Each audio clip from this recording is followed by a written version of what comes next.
sıfatlı ya cennetin hürdin. Aşkadına yaktın beni ya da günün nur sen. Ayasılan intizar mı gelse var yarım benim. Aşkadına yaktın beni ya da günün nur sen. Ayasılan intizar mı gelse var yarım benim.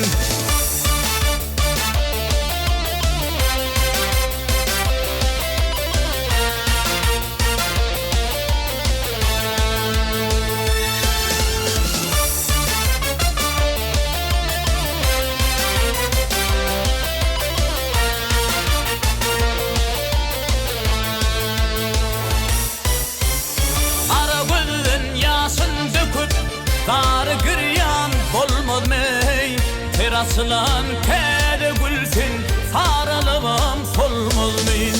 Aşığın armağanına uyup gayrı gönlüm almaz mey. Ey vedel aklımı yalan ciğerim canım benim.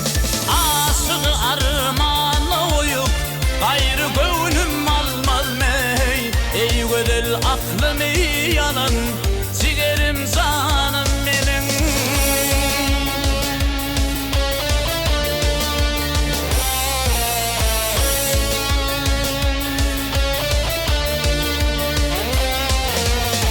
Aklımı hayrana kalı, aklımı hayrana kalı.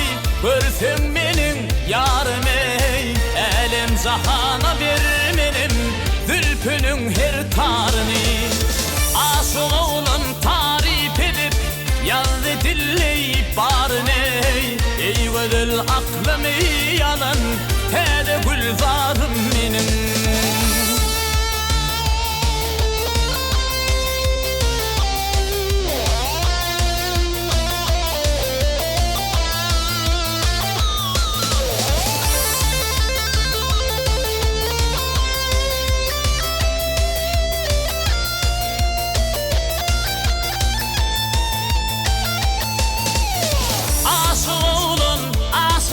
Seni tarif edip yazdı dilleyip barın ey. Ey vedel aklımı yalan gelse var yarım